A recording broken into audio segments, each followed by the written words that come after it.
preguntar a ustedes, y otra cosa, pues, todo el mundo se sienta atrás. Más rato voy a empezar a preguntar a los que están atrás, ¿ya? Si no me responde, no, se pasa acá. La primera clase le dije, ocupen primero acá, ¿ya? Entonces, a estas alturas ustedes ya deben haber superado el problema de temor.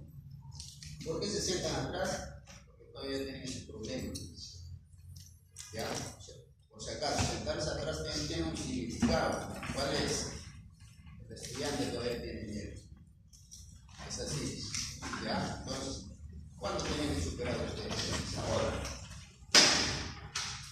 Entonces, el estudiante tiene que sentirse a la par del docente para que pueda preguntar, para que pueda conversar. Porque se sienta atrás, quiere pasar desapercibido. No es así, ¿ya? Bien. Entonces, a ver, envoltura celular. Dentro de la envoltura celular dijimos que habían tres componentes, ¿no? Algunos tenían pues una capa externa llamada cápsula, ¿no? No todas las bacterias, algunas bacterias principalmente patógenas, ¿no? Patógenos, como habíamos hecho mención de Streptococcus pneumoniae, pero es un diplococo, ¿no? Que está protegido por una cápsula. Solamente esa cápsula era un factor de virulencia, ¿no? ¿Por qué? Porque evitaba con todo caso la protegía de la fagocitosis, ¿ya? Y de ahí continúa la parte de la pared celular y la membrana celular, ¿ya? La pared celular y la membrana celular. Bien. Entonces, vamos a ver la diferencia de la pared celular que ustedes tienen que tener bien fijado por gran negativo, gran positivo. ¿En qué se diferencia? Fíjense. A ver, vamos a apagar esa parte.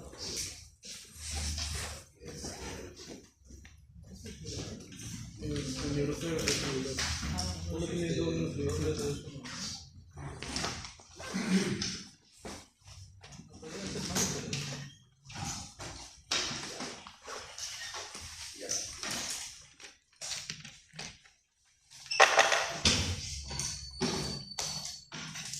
Fíjense acá, ese es gran negativo, gran positivo, ¿ya? En gran negativo, jóvenes, hay doble membrana externa, membrana interna. Y en ese espacio entre las dos membranas se encuentra la pared celular. Es una capa delgada a comparación del gran positivo. El gran positivo solamente tiene una membrana, pero encima se encuentra la pared celular, que es una capa gruesa. ¿De qué está constituida la pared celular en las bacterias de peptidoglucanos? Peptidoglucanos o peptidoglucanos. ¿Qué cosas son, jóvenes? Es una cadena de azúcares modificados, son azúcares aminados, que están unidos por puentes de péptidos, ¿no? Puentes de péptidos, por eso se llaman peptidoglucanos. Ahora un poco vamos a ver, justamente hay un seminario que es un tema de seminario, la biosíntesis de pared celular, ¿ya? De las bacterias. Ahí ustedes van a analizar cómo se sintetizan, ¿no? Cuáles son las etapas, para que podamos entender también, por ejemplo, el mecanismo de acción de los beta-lactámicos. Tenemos que conocer la estructura de la pared celular para que uno pueda entender el mecanismo de acción de los beta-lactámicos. ¿Ustedes están haciendo farmacología? ¿Están haciendo farmacología de antibióticos? Todavía no llega. Ya, pero vamos a tener la base para que puedan entender, ¿ya? Y justamente de eso se trata la microbiología, ¿no? Que le dé la información para que puedan entender otras asignaturas. Bien. Entonces, jóvenes, eso es una de las explicaciones, era con respecto al tema de la fijación de los colorantes en la tinción gram. ¿Por qué? Los gram positivos fijan esta violeta o violeta artificial, justamente por el tema de la capa gruesa de la pared celular. O sea, una vez que fijan, ya no se le puede sacar, porque esa capa gruesa impide Por ejemplo, la decoloración con alcohol acetónico. ¿Ya? Igualmente, gram negativo, jóvenes, fija cristal violeta, gram negativo fija, pero en el momento que hacemos la decoloración, pues suelta. ¿Ya? O sea, se decolora todo, ahí lo suelta. En cambio, gram positivo ya no suelta. Entonces, cuando ya decoloramos, ¿qué es lo que pasa? Gram negativo suelta el colorante y luego va a fijar el segundo colorante. En cambio, gram positivo, como ha fijado cristal violeta, ya no va a fijar. ¿Ya? Eso es la diferencia. ¿Ya? Listo. Entonces, el caso de membrana celular de las bacterias, acuérdense, es parecido a la membrana celular de las eucariotas. Una bicapa lipídica y se diferencia en caso de membrana celular, por ejemplo, en el caso de los mamíferos, que encontramos, aparte de los fosfolípidos, proteínas, aparte colesterol. En el caso de los microorganismos no vamos a encontrar colesterol en las bacterias. Esa es la diferencia, otra diferencia. ¿Ya? Igualmente los ácidos grasos que pueden ser saturados o en todo caso también insaturados. Esto ya hemos visto, ¿no? La diferencia, ¿no? En cuanto a la membrana de las células procariotas, ¿no? En el caso de eucaria, vemos mi bacteria eucaria es parecido, es el enlace éster, ¿no? El enlace éster, en cambio en arquea vamos a ver el enlace éter. Es una diferencia. Sí. Una consulta, con respecto a la parte de colesterol y bueno, el colesterol vegetales, en bacterias la molécula o el grupo de moléculas parecidas en los copanoides. No se puede. No se podría similar. No. ¿A qué se parecería más los copanoides? En el caso de las bacterias son otras moléculas, o sea, no puedes comparar con componentes de la membrana de los vegetales, de los animales. Claro, pero los opanoides, ¿qué serían? Los opanoides, ya, pero eso puedes comparar, que son otros grupos funcionales, otros grupos funcionales. O sea, no podemos comparar, hay grupos funcionales, hay ésteres, hay también isoprenoides. No es una estructura que podemos comparar con lo que contiene la membrana de las plantas, de los animales. ¿Ya? Bien. Entonces, y aquí también vamos a encontrar el caso de isoprenos, por ejemplo, isoprenos igualmente en el caso de las algas, también, ¿no? Es otra diferencia. ¿Ya? Bien. Fíjense la membrana celular de las algas. La membrana celular de las algas, que pueden ser caso monocapa, y aquí vamos a ver, fíjense, no es tanto como una bicapa lipídica, fíjense, es como una sola capa, ¿no? Como una sola capa. Entonces, aquí vamos a ver justamente la cadena. ¿Qué cosa, jóvenes? La cadena es isopreno, no son ácidos grasos. Y eso también hace que estos microorganismos sean extremófilos. Las arqueas generalmente son microorganismos extremófilos que vamos a encontrar en ambientes extremos. Va a haber un tema de seminario lo que van a analizar este dominio arquea. O sea, es necesario también cuando hablamos de microorganismos, ustedes deben conocer también, ¿no es cierto? Es un tema de maestría, pero de aspectos generales debemos conocer. ¿Ya? Entonces, fíjense, tanto hay una cadena abierta y por acá hay, por ejemplo, hay compuestos cíclicos. Fíjense, compuestos cíclicos, ¿no? Entonces, eso estamos viendo, por ejemplo, el caso de Crenarchiolo. Hay compuestos cíclicos acá. ¿Ya? Entonces, una diferencia, ¿ya? Que podemos ver con las bacterias. ¿Ya?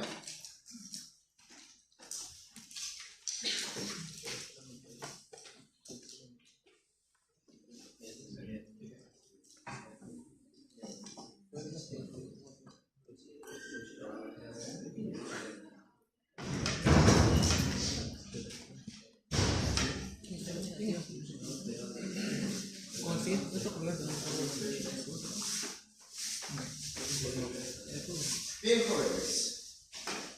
Membrana celular de las algas. La diferencia, como le dije, ahí está. ¿Ya? La diferencia que podemos encontrar, sí, pero también es con una sola capa, ¿no? Entonces, vemos cuál es la función de la membrana, ¿no? Es una capa que protege el citoplasma y a la vez es el responsable de ¿qué? De intercambio, ¿no? De diferentes sustancias, diferentes moléculas, ya sea lo que necesita el microorganismo, ingresa, y lo que produce sal, ¿ya? Eso es la membrana, ¿listo? Y aparte de eso también, jóvenes, no solamente la membrana, a ver, vamos, la membrana cumple esa función. Acuérdense que la membrana en los microorganismos también función de producir energía. ¿Y cómo? Acuérdense dónde ocurre la respiración en los microorganismos. En el caso de respiración, en el caso de nosotros la respiración, ¿dónde ocurre? En el mitocondrios. Los procariotas no tienen mitocondrios. ¿Dónde ocurre? Mesosomas. ¿Qué son mesosomas? Son prolongaciones de la membrana celular. Ya está. Entonces, por lo tanto, aquí se genera, por ejemplo, la fuerza protonmotriz. La fuerza protonmotriz, y esto, ¿qué cosa es la fuerza protonmotriz? Es justamente aquí, fíjense, la membrana está energizada, ¿no? Hay una energización, y esa energía regresa hacia el citoplasma y es tomado por una enzima que está, una proteína que tiene función enzimática que en la membrana, ATP sintasa. Y esto lo convierte, por ejemplo, los protones, la energía de los protones en ATP. ¿Ya? Eso vamos a ver más adelante. Entonces, fíjense, aquí no solamente es la relación, la membrana permite relacionarse con su entorno y asimismo permite salir la sustancia que produce el microorganismo. Bien, entonces la pared celular de las bacterias, vamos a ver más adelante, ¿ya? Y justamente, jóvenes, esta capa gruesa de los gram positivos le da ciertas propiedades. Igualmente, la capa delgada de los gram negativos ciertas propiedades. ¿Por qué creen, jóvenes, los gram positivos se utilizan muy poco con fábricas celulares? Porque es un problema ese pared celular. ¿Saben por qué? Problema para realizar la transformación. ¿En qué consiste transformación? Transformación, jóvenes, consiste en introducir un vector. ¿Qué cosa? Por ejemplo, un plásmido. El plásmido es el que va a llevar un gen que nosotros queremos que se exprese, ¿no? Por ejemplo, un gen de alguna proteína. Entonces, cuando se quiere realizar la transformación, esa pared celular no es fácil, no es fácil de atravesar. En cambio, esta capa delgada es mucho más fácil. Es una de las ventajas, el gran negativo. Pero el gran negativo, jóvenes, tiene un problema, ¿ya? ¿Cuál es el problema de usar con fábricas celulares? El gran positivo, jóvenes, no tiene una estructura en la pared celular y en la envoltura, lo que tiene gran negativos. ¿De qué estamos hablando? De los lipopolisacáridos, ¿ya? Gran negativos tiene esta estructura que es conocido como una endotoxina. ¿Por qué?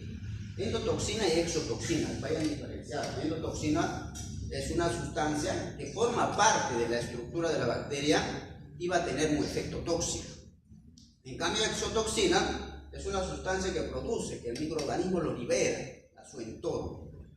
Eso es exotoxina. Entonces, esta estructura forma parte de la pared celular, por eso se llama endotoxina. Entonces, ¿por qué se llama así, jóvenes? Porque nos va a generar daño. Por ejemplo, el caso, a esto se le conoce como pirógeno también, ¿no? ¿Por qué? Porque ¿qué pasaría, por ejemplo, una ampolla? ¿Sí ven, cierto?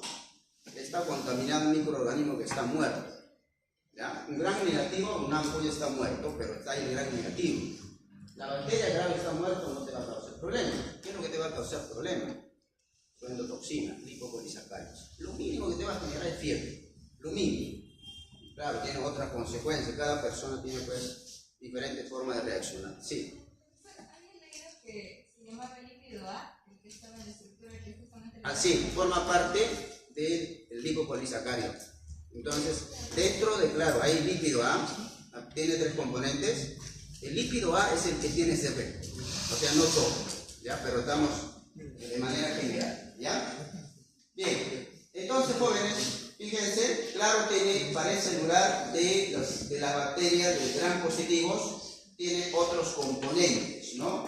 Como el caso, el ácido lipotentoico, lo cual no tiene los gram negativos, pero como dijimos, estos no tienen ese efecto que tienen lipopolisacáridos, ¿ya?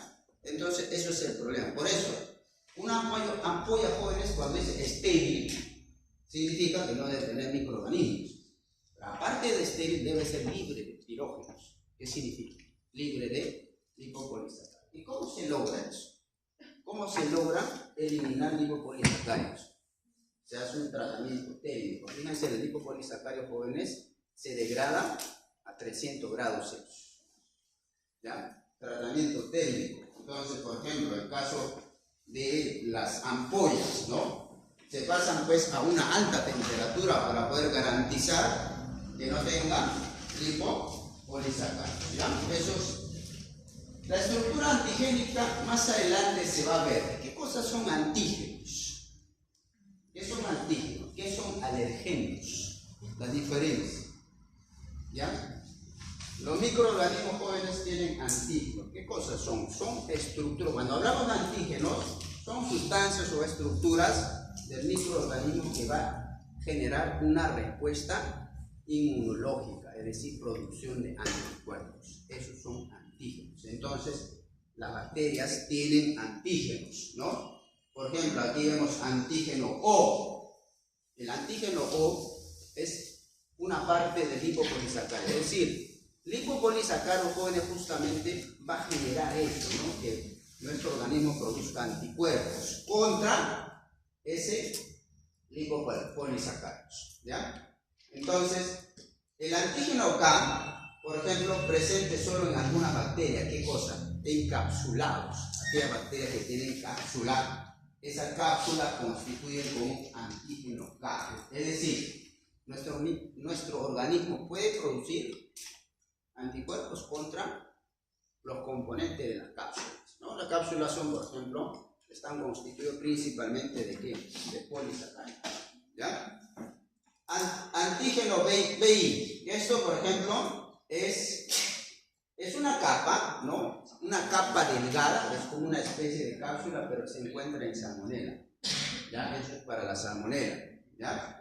Antígeno H, por ejemplo, se encuentra en el flagelo, ¿no? En el caso de los microorganismos flagelados, ¿ya? Ahí se encuentra el flagelo. El antígeno F se encuentra en las fimbrias, ¿ya? Fimbrias también son estructuras mucho más cortas que los flagelos. ¿Para qué sirven? Para darle motilidad a los microorganismos, ¿ya? Entonces, y aquí justo estamos viendo el lipopolisacárido. Ahí está el lipopolisacárido, lo que decía su compañera. Fíjense, está constituido de 3 componentes, ¿no? El lipopolisacárido central y el extremo lipopolisacárido y el lípido A. Y este lípido A es lo que está anclado a la membrana. Y este es lo que va a tener ese efecto, ¿no? Solamente esto, ese es el que tiene efecto tóxico. Los demás no, ¿ya? Los demás no. Pero todo esto es lipopolisacárido, ¿ya? Entonces, eso es lo que hace un problema a los gram negativos en el uso como fábrica celular. ¿Por qué? Por ejemplo, si produces un compuesto que vas a utilizar como un fármaco, ¿ya? Por ejemplo, un producto biotecnológico. Ahí el gran problema es porque creen que cuesta caro, ¿no? Por ejemplo, los anticuerpos monoclonales, enzimas producidas por biotecnología, ¿por qué cuestan carísimos? Justamente porque la tecnología de purificación es muy cara. Deben cumplir ciertos estándares de pureza. Por ejemplo, si yo utilizo un gram negativo, fíjense, tiene que ser libre de esto. Purificar eso requiere tecnologías caras. Por eso jóvenes el costo, ¿no? Uno de las etapas jóvenes de obtención de productos biotecnológicos, ¿sabe cuál es el problema? La etapa más cara es la purificación. Esa es la etapa más cara. Producción no. La purificación es la etapa más cara, ¿ya? Y aquí tenemos la estructura de ribosomas, ¿ya? Ribosomas de procariotas y eucariotas. ¿Ya? Entonces, fíjense, procariotas, vamos a ver la diferencia. En cuanto al peso, se diferencian en 70 y 80S, ¿no? Y además de eso, jóvenes, fíjense los componentes del ribosoma, la subunidad 50S, 30S, 60S, 40S. Y tenemos, fíjense, solamente quiero resaltar esto, el 16S RNA. Acuérdense, el gen de ese 16S RNA se utiliza ¿para qué? Para la identificación de los microorganismos. ¿Por qué? Porque se ha visto que es uno de los genes más estables. Fíjense, para poder identificar tiene que ser un gen muy estable. ¿Ya? Entonces, y en caso de eucariotas, el 18S, ¿no? RNA, para diferenciar. ¿Ya? La próxima semana, jóvenes, el caso de genética bacteriana, ustedes van a hacer. Ya solamente aquí el genoma bacteriano, quiero recalcar lo siguiente. Las bacterias, jóvenes, no solamente tienen ADN cromosómico. Hay muchos que tienen, aparte de ADN cromosómico, ADN plasmídico. Y justamente el ADN plasmídico, jóvenes, o sea, ADN cromosómico, es el caso de cromosoma que nosotros tenemos, pero además de eso nosotros no tenemos el otro tipo de ADN, ¿no? Claro, aparte de ADN ribosomal, en el caso de vegetales, los cloroplastos. Pero aparte de eso, o sea, no hay otro que lleve una información genética que nos dé ventaja. Entonces los plásmidos, por ejemplo, tienen ADN para darle ventaja a los microorganismos. Una de las ventajas, ¿cuál es, jóvenes? Transferencia de genes. Los plásmidos lo pueden transferir a otras bacterias de manera horizontal o en todo caso vertical. Esa es la característica. Entonces, por ejemplo, en los plásmidos se van a encontrar genes de resistencia a los diferentes antibióticos. Otro, genes de virulencia. ¿Ya? Genes de virulencia también, o sea, van a hacer que estos microorganismos que no era patógeno reciben ese plásmido. En ese plásmido hay un gen de virulencia, por ejemplo, vamos a poner para producir cápsula. Produce cápsula y se convierte en patógeno. ¿Ya? Eso es para destacar acá, ¿ya? En su momento ustedes van a ser mucho más detallados. Caso de hongos, jóvenes, los hongos, acuérdense, vamos a ver, hay hongos multicelulares y unicelulares. ¿Ya? A los hongos multicelulares, ¿ya? Va a tener diferentes aplicaciones, ¿no? Hay muchos patógenos. Pero aparte de eso también hay muchos que son comestibles, ¿no? El caso de los champiñones, por ejemplo, que consumimos, ¿no? Aparte de champiñones, ahora se utiliza bastante otros hongos, ¿no? ¿Ya? El caso de Agaricus campestris, eso no he visto acá. Hay otra variedad, ¿no? Que es un hongo, pero crece en forma silvestre muy agradable. Creo que en otros países ya lo están produciendo. Entonces, jóvenes, a los hongos unicelulares, ¿cómo se denominan? Levaduras. Ya, esos son, cuando dicen levaduras, allá son hongos, pero son unicelulares. ¿Ya? En cambio, los demás tienen varias células. ¿Ya? Entonces, esos hongos, por ejemplo, penicilio, alguna vez ustedes habrán visto penicilio, en todo caso otro hongo que creció en una naranja. ¿Qué tipo de hongos? O sea, dependiendo de la estructura, esos son los hongos filamentosos. ¿Ya? Hongos filamentosos. El caso de aspergillus, igualmente son hongos filamentosos. ¿Ya?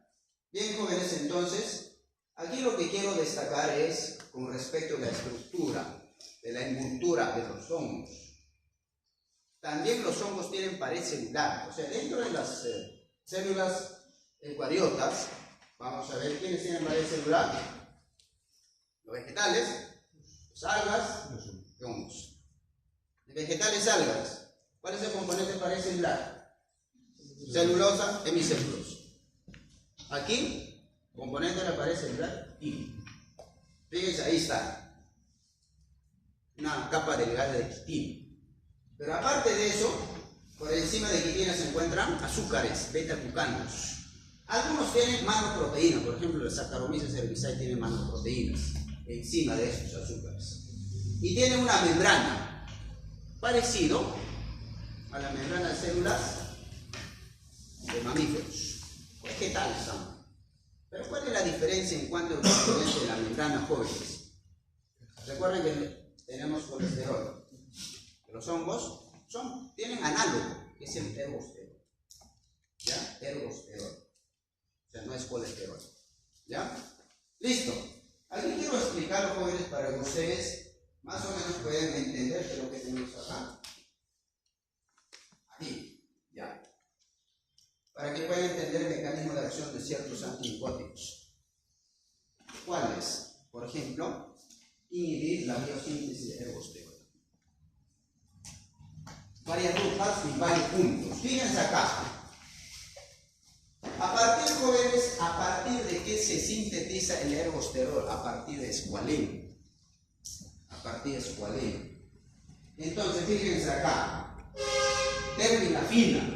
Habrán escuchado de la terminafina. Ahorita no me acuerdo del nombre comercial.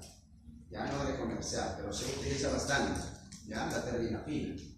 Entonces, ¿cuál es el mecanismo de la terminafina? Por ejemplo, impide el paso de escualeno al escualeno epóxido. Lo bloquea.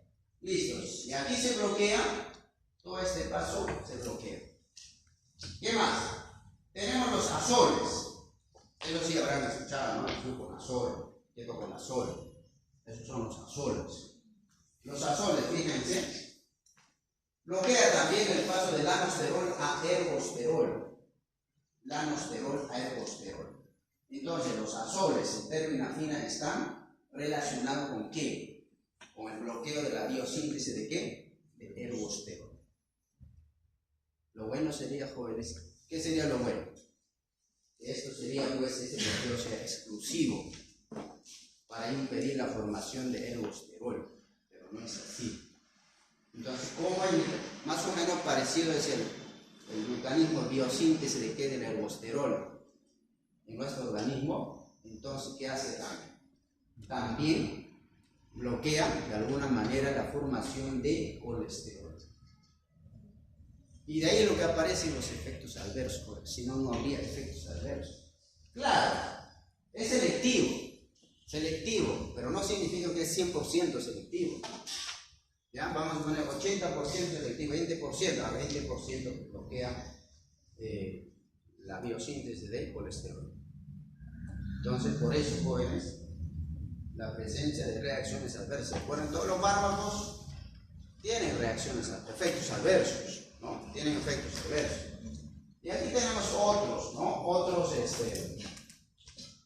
Pero tienen otros mecanismos, ¿no? Por ejemplo, la anfotericina nistatina que forma como una especie de poro a nivel de membrana, ¿ya? Entonces, con eso ya el hongo no puede controlar ya la función de la membrana, ¿ya? Otros tienen también, por ejemplo, aquí, equinocandina, por ejemplo, lo que hacen es impide la biosíntesis de beta-glucanos. Ya es otro mecanismo. ¿Ya? Muy bien. Entonces, solamente para finalizar esto, jóvenes, esto ya dijimos ya. Lo siguiente. ¿Cuál es? El dimorfismo. ¿Qué significa el dimorfismo? O sea, el hongo puede adquirir dos formas. Algunos, no todos tienen el dimorfismo. ¿Qué significa, jóvenes?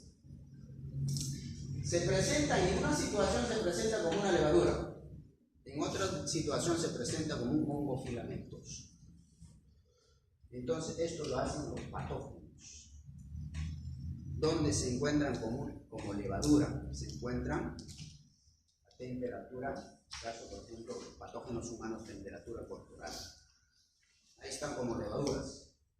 Pero si nosotros cultivamos a temperatura 20-25, o sea, en un medio cultivo, aparece como hongo filamentoso. Listo. Eso es dimorfismo.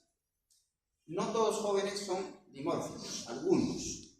Hay alguna cepa de Candida albicans que pueden tener dimorfismo. ¿Ya? ¿Listo? Eso es la diferencia. Ahí ustedes pueden ver diferentes células, ¿no? Que son levaduras. ¿Ya? Bien, vamos a ver, jóvenes, rápidamente lo que corresponde el tema a esta semana. ¿Ya? Entonces, esta semana, como ustedes saben, en la práctica ya estamos haciendo crecimiento microbiano. Justamente en la práctica que estamos viendo el efecto, ¿no?, de ciertos agentes en crecimiento microbiano. Hoy día tienen que sustentar cómo la temperatura impide el crecimiento y cómo los agentes químicos que hemos utilizado, por qué mecanismo impide el crecimiento microbiano. Entonces, habíamos dicho en clase de práctica, ¿qué cosa era el crecimiento, jóvenes? Para los microorganismos, aumento de cantidad de células, así es. Y también, claro, para los microorganismos, reproducción, ¿no? Reproducción. Como entiendan, para nosotros el crecimiento es aumento de tamaño, pero para los microorganismos es aumento en número, ¿no? Aumento en número. ¿Ya? Eso es simplemente crecimiento microbiano. ¿Cuál es la característica, jóvenes? Que los microorganismos se reproducen a gran velocidad, a comparación de células eucariotas, a gran velocidad. Eso es una ventaja para los microorganismos. ¿Ya? Entonces, claro, el hombre también ha sabido aprovechar esa capacidad. ¿Para qué? Para utilizarlo como fábrica celular o en todo caso para producir diferentes sustancias a través de fermentaciones y otros procesos. ¿Ya? Bien, entonces vemos, ya dijimos esto, crecimiento microbiano, aumento o incremento del número de células. Entonces, ¿cómo va a incrementar el número de células? Se tiene que dividir, ¿no? Se divide, lo mismo que nuestras células, ¿no? ¿Qué hace? Se divide. Y esa etapa de división hay un tiempo, ¿no? En caso de la división de nuestras células, ¿no? Hay una etapa de preparación. ¿Se acuerdan? ¿Cómo se llama esa etapa de preparación en la división celular de células eucariotas? ¿No todo eso? No es interfase. La interfase. Sí. Muy bien. Interfase. Esa es la etapa de preparación. Acuérdense, la interfase está G1. G2. Primero se prepara la célula, recién se divide. Lo mismo en los microorganismos jóvenes, eso ocurre. Preparación. Y solamente, aquí fíjense, para que una célula pueda dar dos células hijas idénticas genéticamente, fenotípicamente, entonces, por ejemplo, en cuanto al tamaño, hay un momento que crece, pues, crece. Lo mismo en caso de nuestras células, ¿no? En G2 crece en tamaño. ¿Para qué? Para que pueda dar origen, la célula madre puede generar dos células hijas idénticas en tamaño que la célula madre. No tiene que ser diferente, ¿no? Y tiene que ser idéntico en ADN también. ¿Ya? Entonces, eso es lo que ocurre, ¿no? Fíjense, aquí crece. Acuérdense que el ADN se tiene que duplicar. ¿Ya? ¿Cómo se llama la etapa donde en la interfase donde se duplica el ADN en caso de células eucariotas? La interfase, ¿no? Ahí se duplica el ADN. ¿Ya? Lo mismo en caso de las bacterias, se tiene que duplicar ADN. Se tiene que sintetizar toda la maquinaria enzimática. Se tiene que sintetizar proteínas. La diferencia con el caso de nuestras células puede ocurrir en días. O sea, puede tardar días para poder, una célula madre, para poder dar origen dos células hijas. Las bacterias jóvenes pueden ser minutos.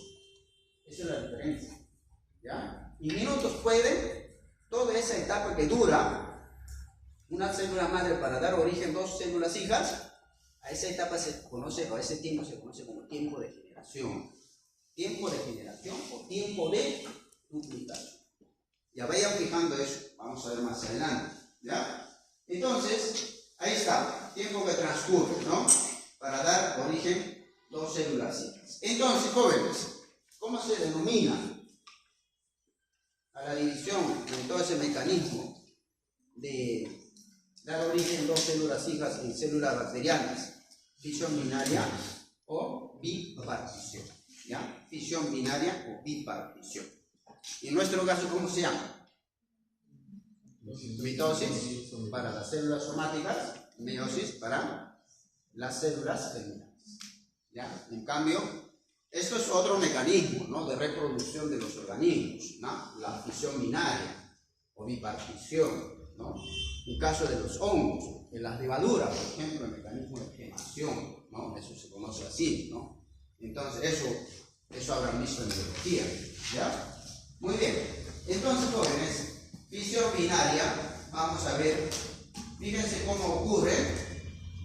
Aquí vemos cómo el ADN, fíjense, se fija a la membrana de la pared celular. Aquí se fija. Entonces, aquí lo que se va a duplicar. Aquí, fíjense, el ADN se ha duplicado. Y luego, una vez que se ha duplicado, tiene ya todo el componente necesario, ocurre la ruptura. No es que ocurra así de sencillo, ¿no? La ruptura de la pared celular para dar origen a dos células. ¿Ya? Fíjense, en el caso de nuestra célula, la membrana, ¿no?, es mucho más fácil de romperse. Pero en el caso de los microorganismos, es pared celular. Imagínense la pared celular en los gran positivos. Se ha visto, jóvenes, en gran positivos, producto de la división celular, hasta queda como cicatrices en la pared celular, ¿ya?, en los gran positivos. ¿Ya? Entonces, ¿qué tienen que ocurrir, jóvenes, para que se rompa la pared celular? Perdón, para que se separe, ¿no? Tiene que romperse la pared celular. Ahí vienen unas enzimas que se llaman autoleucinas. Las autoleucinas lo rompen, pero una vez que se ha separado rápidamente, se tiene que reparar. O sea, eso del trabajo de autoleucina, la reparación, eso tiene que estar sincronizado. Si no se sincroniza, simplemente genera un problema, ¿no? Puede generar pérdida del contenido del citoplasma y eso genera muerte celular. ¿Ya? Bien, eso me interesa que ustedes fijen, ¿ya? Proteínas FTS y la división celular. ¿Qué cosas son proteínas FTS? O sea, FTS inicial de filamentos sensibles a la temperatura, ¿ya? Interactúan para formar el aparato de división llamado divisor. Fíjense acá, hay segmentos, ¿no?, en la pared celular que se forman así, ¿no? Se señala para que se pueda dividir la pared celular, eso se llama divisor. Entonces, aquí está, esto es el divisoma. Fíjense, divisoma tiene componentes. Entonces, aquí vemos un anillo, ¿no?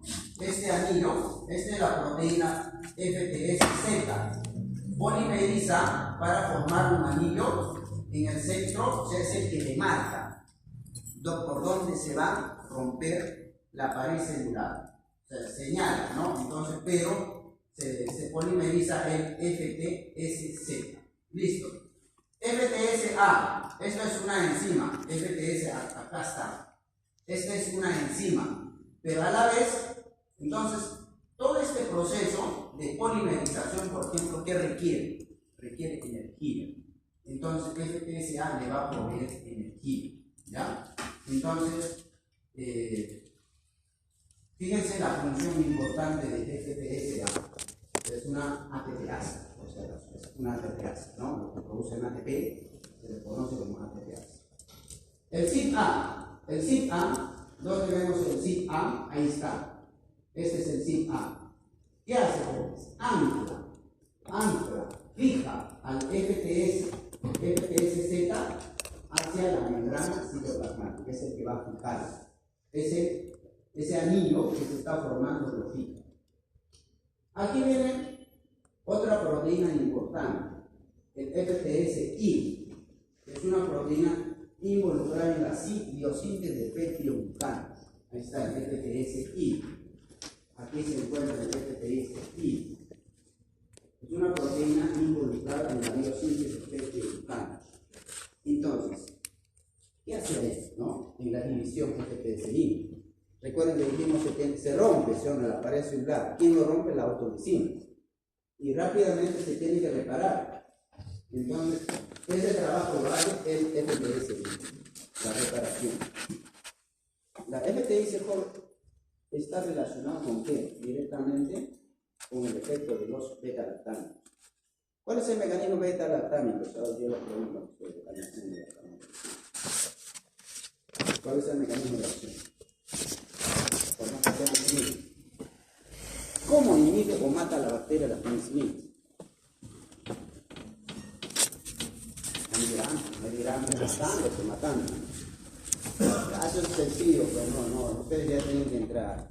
¿A qué nivel de la bacteria actúan los beta-lactámicos? ¿Puedes celular? Ya. Ya ustedes ya no tienen que decir, inhibe la biosíntesis de pared celular. Ya no tienen que decir. Si están haciendo farmacología, microbiología, hasta dónde tienen que llegar. No solamente decir eso, sino que de qué manera inhibe la biosíntesis de la pared celular. Justamente, jóvenes, inhibe de manera competitiva a esta enzima, a esta proteína FTSI, que es una transpeptidasa. ¿Dónde interviene la transpeptidasa, jóvenes? El FTSI interviene en la etapa final de la biosíntesis de pared celular. ¿Cuál es? La formación de puentes de aminoácidos, puentes péptidos. Si no se forma eso, jóvenes, hay cadena de azúcares, pero no se ha formado, entonces no se ha formado la pared celular. ¿Qué va a pasar con la bacteria? No va a poder controlar, ¿no?, sus funciones, y por lo tanto va a generar el ingreso de sustancias, salida de sustancias, y eso va a generar muerte celular. Ese es el mecanismo. O sea, inhibición competitiva de la transpeptidasa. Y ustedes dirán, ¿por qué inhibe competitivamente los beta-lactámicos? Porque, ¿cuál es su sustrato? La transpeptidasa, aminoácidos, o en todo caso péptidos. Entonces ya pueden imaginarse, para que puedan inhibir competitivamente una molécula a una enzima, ¿qué tiene que tener? Tiene que tener una estructura parecida a su sustrato. Y justamente, jóvenes, los beta-lactámicos, ¿a partir de qué moléculas se sintetizan? Aminoácidos. Esa es la diferencia, ¿no?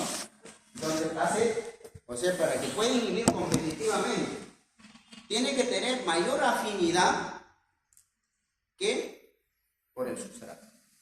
Así es simple. Entonces, se une el beta-lactámico, se une al sitio de acción ¿de quién? Del FTSI, la transpeptidasa. Y por lo tanto, ya no puede dirigir el proceso de formación de puente de péptido. Ya está bloqueado, pues, su sitio de acción. Acuérdense que las enzimas tienen su sitio de acción, ¿ya? O sitio activo. ¿Listo? Eso me interesa que ustedes fijen, ¿ya, jóvenes? Y aquí vemos la replicación del ADN, ¿ya? Replicación del ADN acá está para los microorganismos. Ocurre previo a la formación del anillo FTSZ.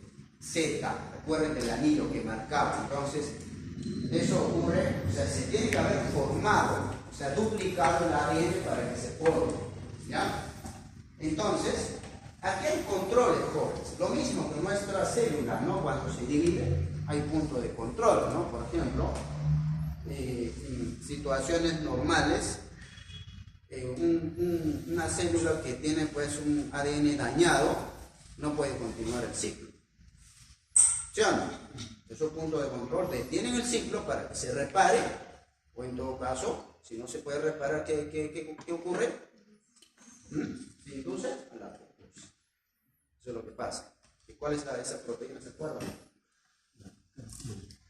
¿Qué proteína? A ver, que tiene ese trabajo en el ciclo celular. Biología, jóvenes. Biología. La proteína, ¿se acuerdan? Ya, es el guardián, por ejemplo, del ciclo celular.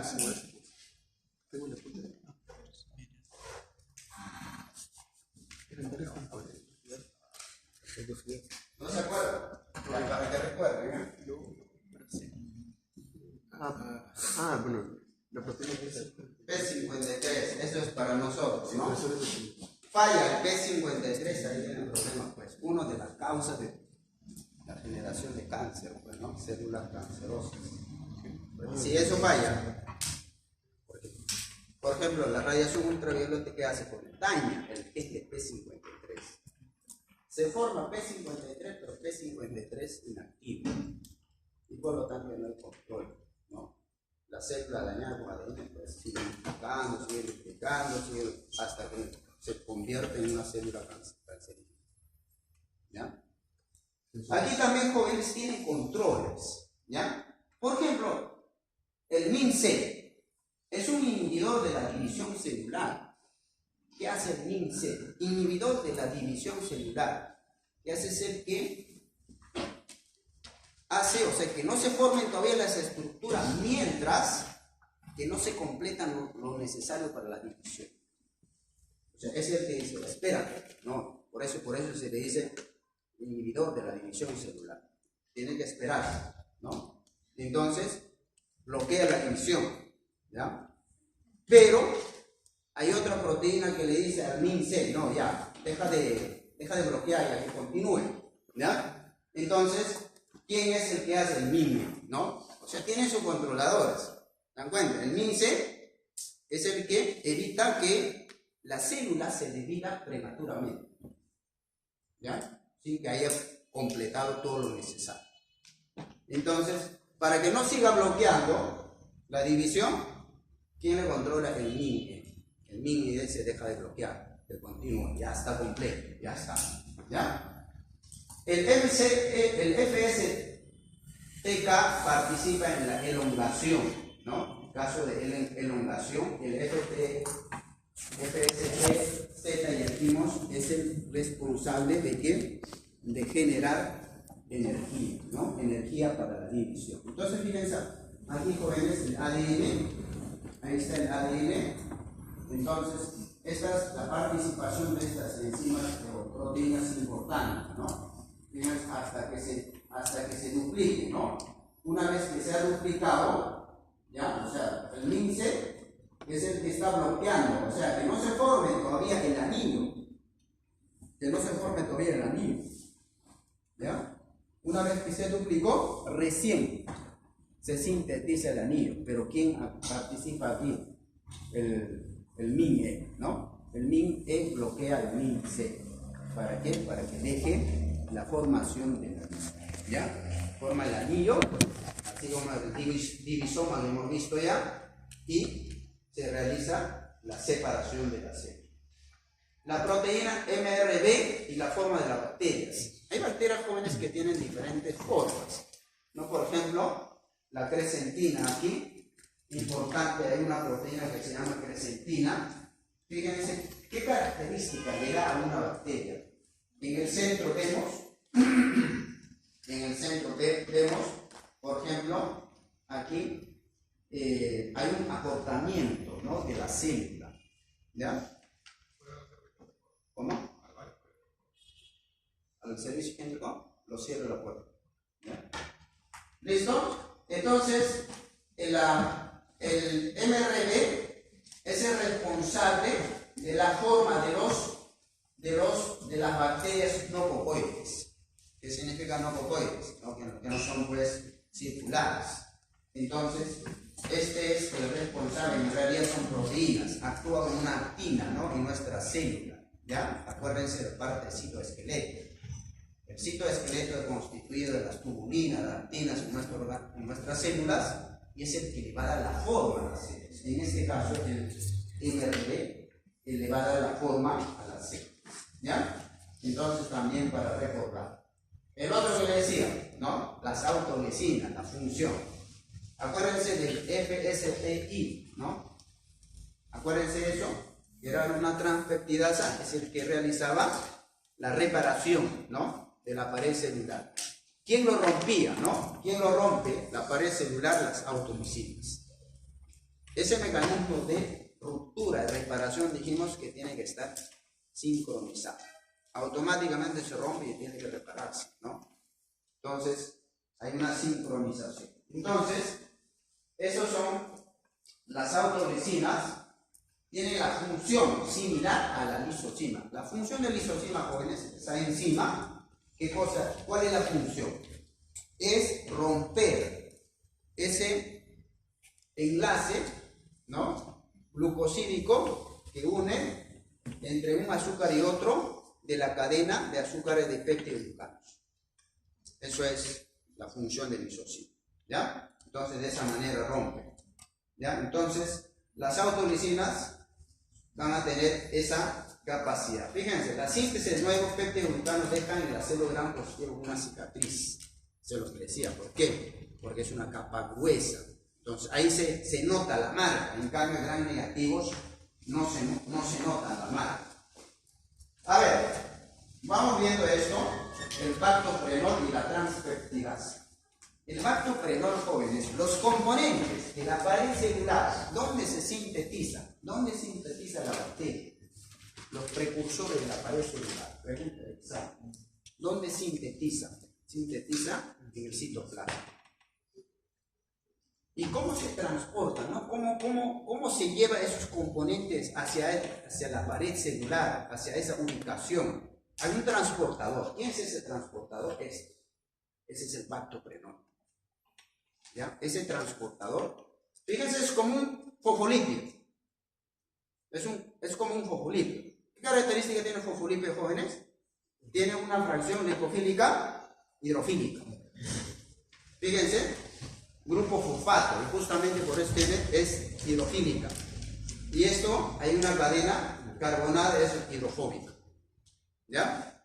Entonces, esto transporta, fíjense, ¿cuáles son uno de los precursores? Los azúcares, pues. Los azúcares. Entonces transporta, fíjense, ahí están los azúcares. Lo transporta hacia esta ubicación para la biosíntesis de la pared celular. Esa es la importancia del bactoprenol. Y la transpeptidasa que dijimos, jóvenes, el FTSI, de la transpeptidasa, ¿cuál era la función? La última etapa de la biosíntesis, ¿cuál es? La formación de fuentes de péptidos, no solamente aminoácidos, fuentes de péptidos. Son fuentes, una cadena de aminoácidos. ¿Ya? Entonces, justo acá vamos a ver, ahí está. Entonces, fíjense, esta es la cadena de azúcares. ¿Ya? Esta es la cadena de azúcares. Ahí está, la cadena de azúcares. Entonces, y este puente, ese es el puente, estos son puentes de péptidos. Ese puente se encarga de formar, ¿quién? La transpeptidasa, FSTI. Esa es la función de la transpeptidasa. Entonces, jóvenes, los beta-lactámicos como la penicilina, las cefalosporinas, ¿qué es lo que hacen? Bloquean esa formación de puentes de péptidos. ¿Y cómo bloquean? Yo les pregunto, no me van a poner solamente bloquean, nada más. ¿Cómo bloquean? Inhiben competitivamente a la transpeptidasa o la proteína FTSI. ¿Listo? ¿Ya? Entonces, ¿cuál es el puente de péptidos? Ahí está, por eso se llama puente de péptidos. Fíjense, es una cadena de aminoácidos. Y aquí la diferencia, jóvenes, ¿se acuerdan que les dije? ¿Por qué nosotros nos parecemos más a las arqueas que las bacterias? ¿Ya? O sea, dentro del árbol genético, filogenético, ¿no? Del ancestro común se divide a la parte de, hay una rama se va para bacterias, otra rama, a partir de esa rama, arquea y eucaria. O sea, cuando lo parecido, nos acercamos a arquea. ¿Por qué las bacterias no jóvenes? Justamente, fíjense aquí. ¿Qué tipo de aminoácido ven ahí? Claro, el isómero óptico D. Para nosotros, jóvenes, el isómero óptico biológicamente activo en aminoácidos es solamente L. Igualmente en arqueas también solo L. Uno de los organismos en donde vamos a encontrar aminoácidos de aminoácidos jóvenes biológicamente activos son las bacterias. ¿Ya? Entonces, fíjense, acá están viendo de aminoácidos. Fuente de aquí fíjense, se formó ese puente. Entonces, cuando se forma este puente, ahí termina la biosíntesis de pared celular. Entonces, ¿qué hacen? Las cefaloporinas, o sea, bloquean esa formación de puente de amino. A eso se conoce como la transpeptidación. Por eso la enzima que hace eso se llama transpeptidasa. ¿Ya? Entonces, ya tenemos claro eso. ¿Ya? Bien, jóvenes. Vamos a ver crecimiento exponencial. Aquí ahora tenemos.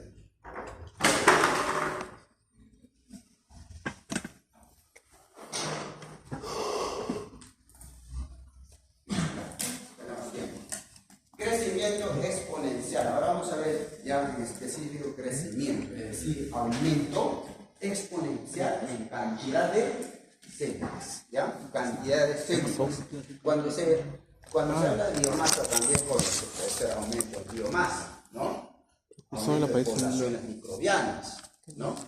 Entonces, el crecimiento exponencial es la duplicación regular, duplicación permanente en un determinado tiempo.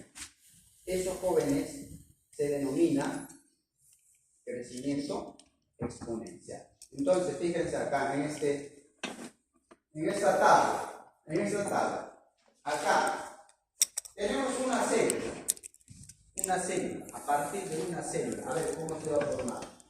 Fíjense el tiempo, 0.5 minutos, es decir, 0.5 horas, es decir, 30 minutos. 30 minutos se obtiene dos células. O sea, la primera célula se ha duplicado, ahora se ha generado dos. Entonces, díganme, ¿cuál es el tiempo de generación o tiempo de duplicación? 30 minutos. Así de sencillo. Entonces, otros 30 minutos, ahí está, una hora. ¿Debe haber 4? Claro que sí. ¿Por qué? Porque estas dos que se han generado se han duplicado, 4, y así sucesivamente. Entonces, ahí ya ustedes han visto, tiempo de generación, duplicación, 30 minutos. ¿Ya? Sí. El tiempo que se muestra, se usa de referencia a Escherichia coli, ¿verdad? El tiempo de duplicación, en este caso. Se usa de referencia normalmente a E. coli. ¿A E. coli por qué? A ver, Es un modelo. es un modelo E. coli, sí, es un modelo. ¿Saben por qué? Rápida aplicación, por su rápido tiempo de Tiene aplicación. un tiempo de duplicación muy corto. ¿Ya? O sea, crece rápido. Esa es la característica de Escherichia coli. Crece rápido. Por eso se utiliza como fábrica celular. Porque a nivel industrial, pues, el tiempo, ustedes saben, vale dinero. ¿Ya?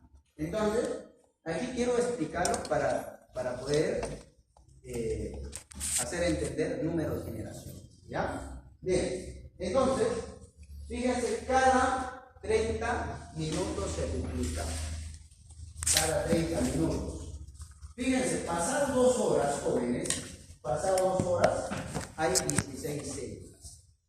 Pero díganme, ¿cuántas generaciones hay? ¿Qué significa generación? Aquí, en 30 minutos, hay una primera generación. Estas dos que se han generado en la primera generación. O en todo caso, los hijos, ¿no? Los hijos. Aquí, segunda generación. A la hora segunda generación. Y fíjense, aquí se puede, o sea, esto lleva pues un patrón. Y eso se puede traducir en una fórmula. Entonces, fíjense, aquí la primera generación, que se puede poner de esta manera, ¿no? De la primera generación. Vamos a ver con la fórmula, ¿ya? Con la primera generación. Entonces, más adelante, cuando hacemos la gráfica, jóvenes, en un crecimiento exponencial, fíjense, esto es una gráfica, un gráfico, ¿no? Aritmético, el otro es logarítmico, es decir, aritmético es tal como nos sale la cantidad, ¿no? La cantidad versus tiempo. Entonces aquí se va a generar una curva. Pero si esto nosotros queremos hacer que sea una recta, ¿qué le aplicamos? Le aplicamos logaritmo, nada más. ¿Ya? Entonces esto es logarítmico y este es aritmético. ¿Ya? Número de células versus tiempo. Listo. Aquí vamos a ver el tiempo de generación. Entonces, ¿ya saben qué cosa es el tiempo de generación? Es el tiempo de duplicación. Es el tiempo que necesita el microorganismo para generar duplique. Eso es tiempo de generación o tiempo de duplicación. Cada microorganismo, jóvenes, tiene diferentes tiempos de generación o duplicación. ¿Ya está? Entonces, le decía, esa duplicación sigue un patrón y eso podemos traducir en una expresión matemática. Ahí está. Entonces, la cantidad que hay después de un determinado tiempo es igual a la cantidad inicial por 2 a la n. ¿Qué cosa es n, jóvenes? Número de generaciones. ¿Cuántas generaciones pasó? Por ejemplo, dijimos, si de 1 a la hora son 4, ¿cuántas generaciones hay? Hay 2 generaciones. 2 generaciones, porque a los 30 minutos hay una generación, ¿sí o no? A la hora, la siguiente generación, 2 generaciones, ¿ya? Entonces, n es número de generaciones. G, jóvenes, ¿qué cosa es? Tiempo de duplicación, tiempo de generación. Es igual, G, ¿a qué es igual? El tiempo sobre número de generaciones. Entonces, por ejemplo, a ver, G, que le puede decir, por ejemplo, que es el tiempo de generación, tiempo de duplicación. Le voy a poner lo siguiente, ¿ya? Tiempo, a las 16 horas hay 4 generaciones. ¿Cuánto sería el tiempo de duplicación? 4. ¿Ya? 4 horas, ¿no? Así de sencillo. ¿Ya? Eso es. Entonces, número de generaciones, este es el tiempo. ¿No? El tiempo me da, ¿no? A las 24 horas hay 3 generaciones.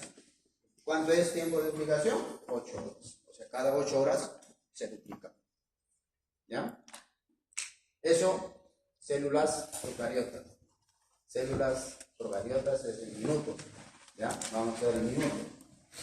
Pero hay otros, jóvenes, días. Justamente eso vamos a relacionar. ¿Con qué se relaciona ese tiempo de generación? ¿Ya? Bien.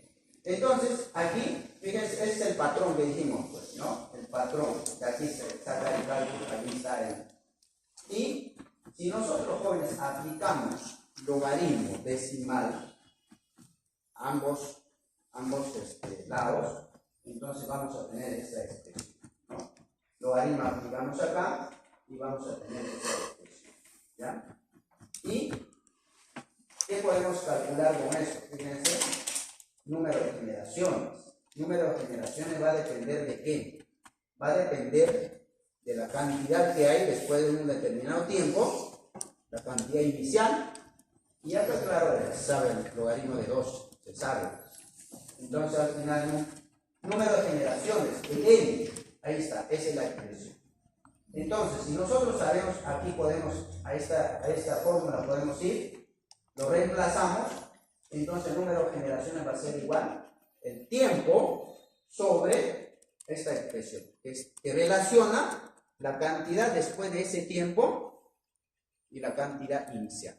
¿Ya? Entonces, esto es número de generaciones y este es el tiempo de duplicación. Entonces, el tiempo de duplicación, jóvenes, en el examen no se les va a poner así de sencillo, pues. Se le va a poner ahí, después de un determinado tiempo, hay tanto, ¿no? En todo caso, se le pone, pues, ¿no? ¿Cuántas generaciones? Primero calculan generaciones para calcular tiempo de duplicación. ¿Ya? Muy bien, entonces, aquí tenemos datos, fíjense, cálculo de parámetros de crecimiento. Aquí en este gráfico, fíjense, jóvenes, la pendiente en cada gráfico son diferentes, ¿no? El pendiente, fíjense acá, es distinto. Entonces, aquí tenemos cantidad de células. En microbiología se trabaja con esto, ¿no? Porque son gran cantidad. O en todo caso también se trabaja con logaritmos, ¿ya? O sea, a esto le puede aplicar logaritmos para no trabajar con estos exponentes. Entonces, fíjense, 2 por 10 a la 7, 4 por 10 a la 7. ¿Qué ha pasado? Se ha duplicado, ¿no? Hay doble. Entonces, ¿en cuánto tiempo ocurrió eso? ¿En cuánto tiempo se duplicó? Fíjense, en 6 horas. 6 horas se duplicó, ¿ya? Entonces, ahí ya con eso yo puedo sacar el tiempo de duplicación, 6 horas, ¿no? Entonces, Si me dicen número de generaciones, de aquí hasta acá, solamente uno, claro, tiempo de generación, 6 horas. ¿Por qué? Porque el tiempo de generación es el tiempo sobre número de generaciones. ¿El tiempo cuánto pasó? 6 horas. Número de generaciones, 1 nada más. Ya está. En el otro caso igual, jóvenes. En el otro caso igual. Entonces aquí se toma, fíjense, aquí hay 5 por 10 a la 7. A 1 por 10 a la 8. Es el doble, ¿sí o no? Es lo mismo decir 10 por 10 a la 7. Es el doble. Entonces yo quiero saber, de aquí hasta aquí, ¿cuánto tiempo ha pasado? Ese es el tiempo de duplicación, ¿no? El tiempo. Si me dicen solamente en una sola generación, claro, que no es sencillo, ¿no? 2 horas. Ahí está el tiempo que ha pasado, 2 horas. Número de generaciones, solo 1. Y tiempo de duplicación, 2 horas. ¿Ya? Pero ustedes pueden ver por el tema de la pendiente, ¿no? Aquí el pendiente, fíjense que es 0.05. Un ángulo mucho menor, a comparación acá 0.15. ¿Eso de qué va a depender, jóvenes? De la cantidad de células, ¿no? En todo caso, la velocidad de duplicación. Aquí, para duplicarse, solo 2 horas. ¿Aquí cuánto? 6 horas. Por eso también la pendiente es diferente. ¿Ya? Bueno, aquí tienen, jóvenes, matemáticamente también se puede calcular, ¿no? No necesariamente les va a dar, se le va a dar número de generación. Así de sencillo, si no tienen que calcular con estas expresiones, ¿ya? Número de generación, para que puedan determinar el tiempo de duplicación. Entonces, aquí ya de esta forma ya hemos visto. ¿Ya? Bueno, vamos a esto. Ahí tienen ejemplo de número, el tiempo de duplicación, ¿ya? El tiempo de generación, acuérdense, se llama tiempo de generación o tiempo de duplicación. Ahí está, pero va a depender de qué, jóvenes. No solamente del microorganismo, sino también depende del medio, ¿ya? Va a depender del medio, o sea, del sustrato. Fíjense, este dicha por lo que hablábamos, ¿no? Tiempo de duplicación, un sustrato que contiene glucosa como fuente de carbono. 17 minutos. O sea, cada 17 minutos se duplica. Es por eso, jóvenes, el tiempo de incubación para ese dicha es corta. A las 6 horas ya podemos visualizar a pequeñas colonias que se está formando. A las 12 horas ya las colonias más grandes. Y a las 18 horas ya se ven las colonias características de Escherichia coli. Entonces, ¿qué cosas son colonias jóvenes? Colonias de agrupación pues, de células, ¿no? Cada microorganismo tiene diferentes características. Entonces, las células son microscópicas, pero esa agrupación nosotros podemos visualizar. Pero eso es una cantidad de millones de células. Ya está. Entonces, aquí tenemos, Escherichia coli es el que crece más rápido. Fíjense, hay diferentes tiempos de crecimiento, van avanzando. Y aquí quiero destacar lo siguiente, Mycobacterium tuberculosis. Fíjense, tiempo de duplicación, 762 a 932 en un medio específico para Mycobacterium. Fíjense cuántas horas, cada cuántas horas. Y por eso, Mycobacterium no pues ya 48 horas voy a incubar y voy a ver las colonias. No lo vas a ver. Por lo menos tienes que incubar 1 mes a 2 meses. Creo que les conté la historia, ¿no? Del cultivo. ¿Cómo fue? ¿No? Incubaron 7 días, no había crecimiento. Todavía se han querido aislar, ¿no? Por el caso de una muestra clínica. Ya dijeron, no crece, pues no, ese medio no vale. Pero lo dejaron, ¿no? Lo dejaron, a ver por si acaso lo dejamos. Y se dieron cuenta, a partir del día 35 empezó a aparecer las colonias. 35 días, ¿sabes? 35 días se dejaron 60 días. 60 días apareció de colonias características. Fíjense el tiempo. El otro, esta bacteria es mucho más complicado todavía. Fíjense, casi 2000 minutos. Esta bacteria por lo menos 4 meses tiene que esperar. Si quieres aislar, treponema pallidum. ¿Responsable de qué? Sífilis. Esa es la bacteria responsable de sífilis. Acuérdense que es una infección de transmisión sexual, ¿no? Entonces, si quieres aislarlo, fíjense cuánto tiempo tienes que esperar. ¿Ya? Medio específico, ¿no? Con testículo de conejo.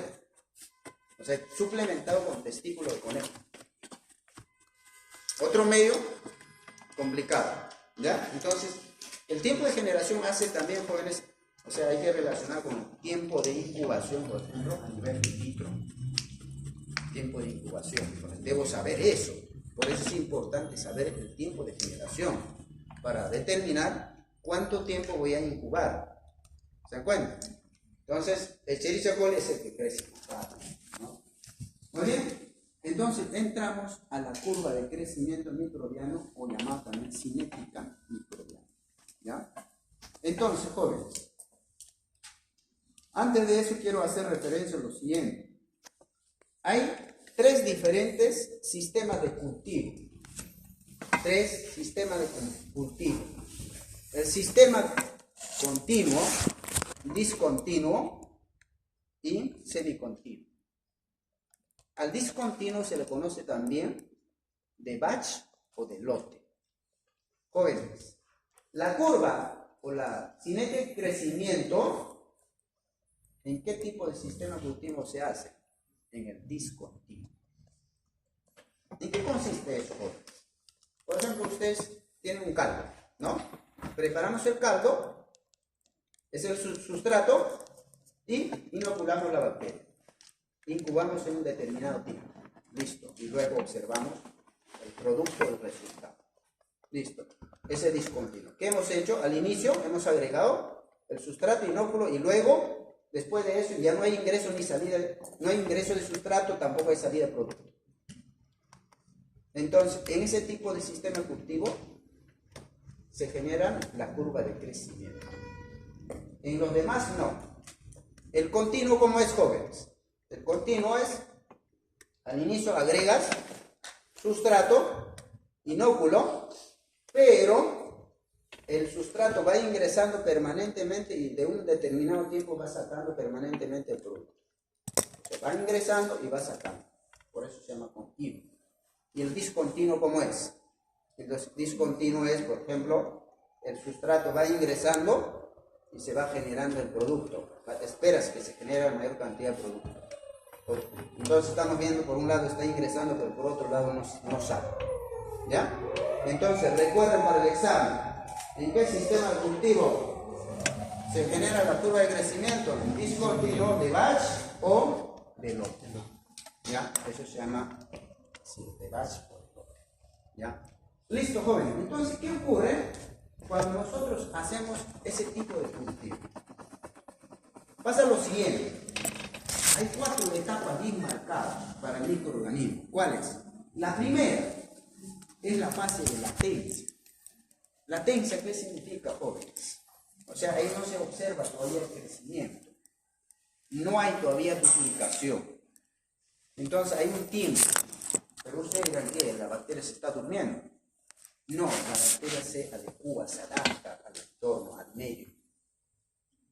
Es más, si la bacteria, por ejemplo, tiene células dañadas, ¿qué hace la bacteria? Para poder duplicarse no se va a duplicar con células dañadas.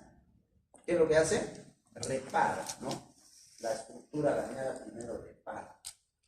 Y dependiendo de eso también, jóvenes, el tiempo que va a durar en la fase de latencia. Por ejemplo, si tú trabajas con células viejas, células dañadas, la bacteria va a necesitar más tiempo para repararse. Por lo tanto, la fase de latencia se va a prolongar. Pero si tú estás trabajando con una bacteria, por ejemplo, una célula joven, una célula que está en su máxima expresión, la fase de latencia va a ser corta.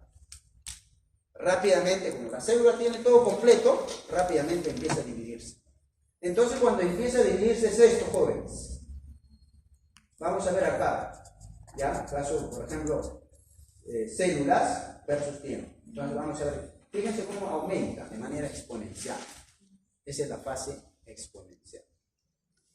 Va a llegar un momento, una meseta, llega ahí y ya no aumenta. Esa es la fase estacional. ¿Ya? Fíjense, dura un tiempo y después la cantidad de células empieza a caer. La fase de muerte. ¿Ya? Entonces, jóvenes, aquí hay aumento de células. En la estacional,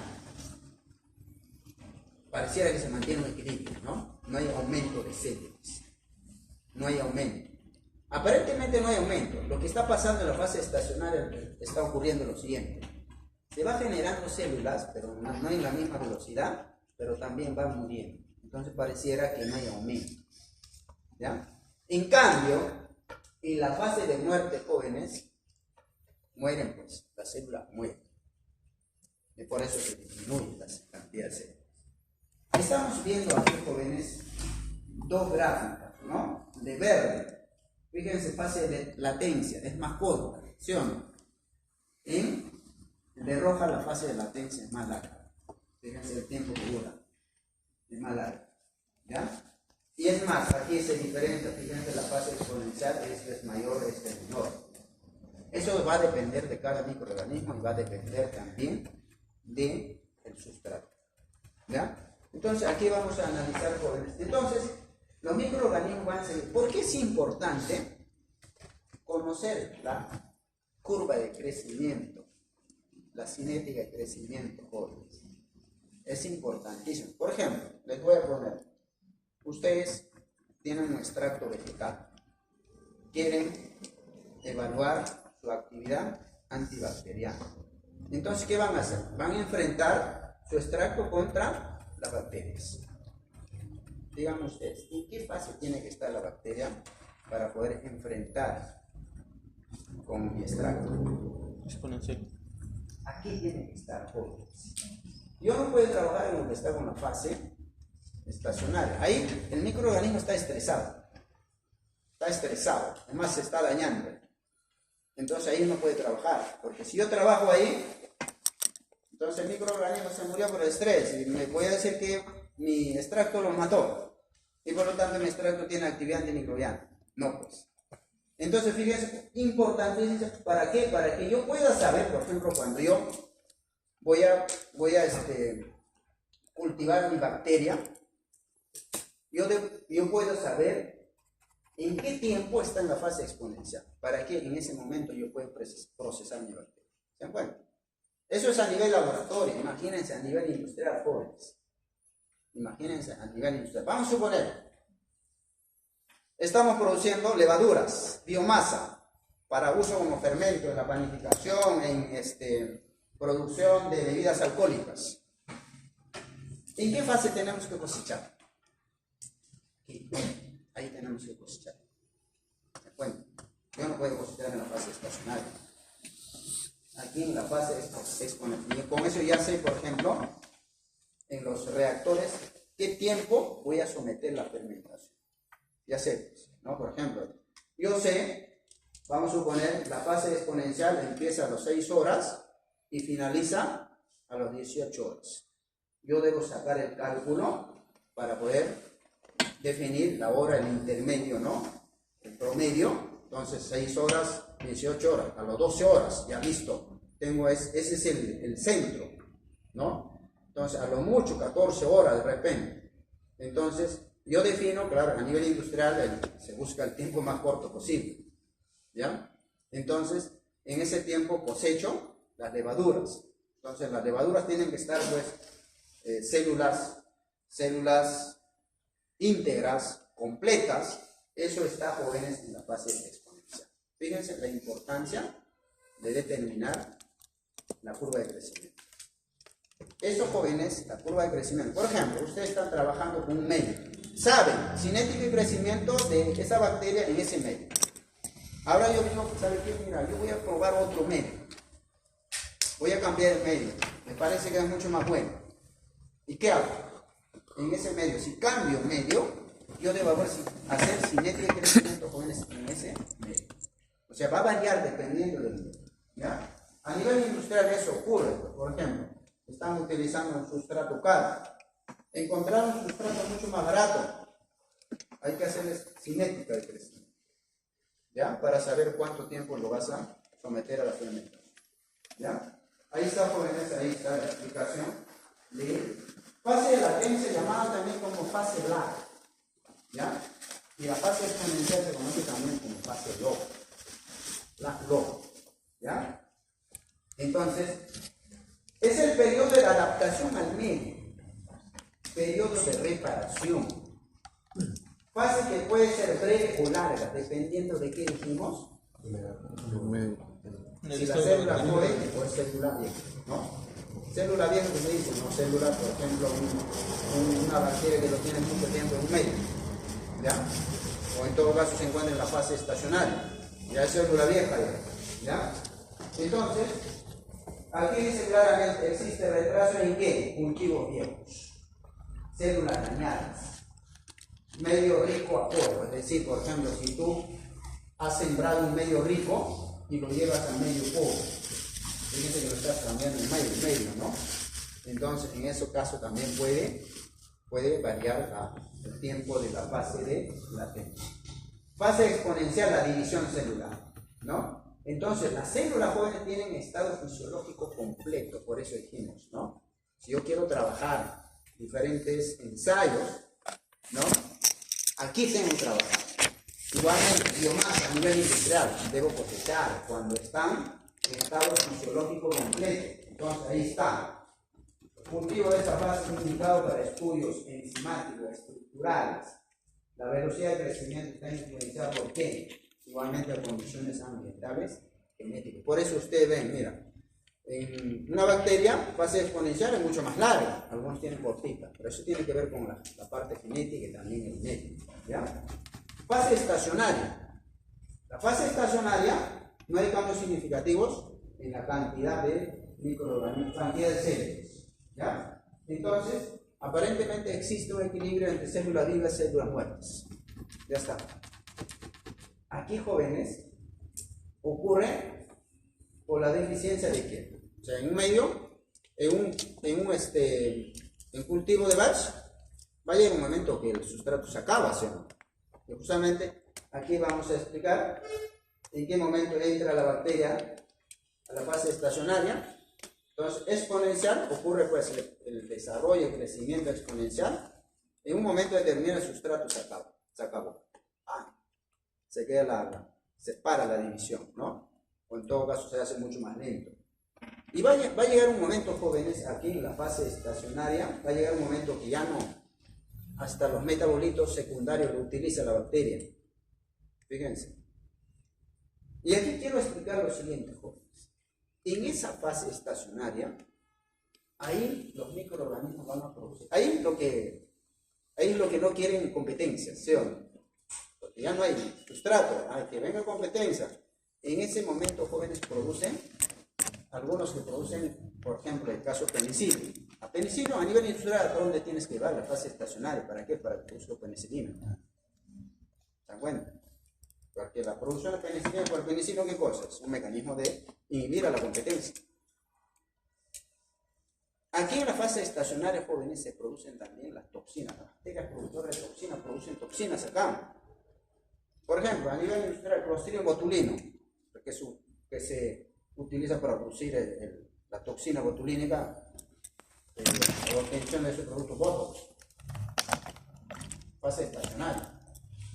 Ahí producen toxinas, ¿ya? Entonces, para que puedan fijar eso, entonces ahí, claro, producen diferentes sustancias de tal manera que puedan inhibir a la competencia, ¿ya? Ese es el mecanismo. Ahí producen también pigmentos, no solamente toxinas, sustancias antimicrobianas, producen también pigmentos, ¿ya? En la fase estacionaria, ¿ya? Entonces, jóvenes, síntesis de sustancias tóxicas están ahí.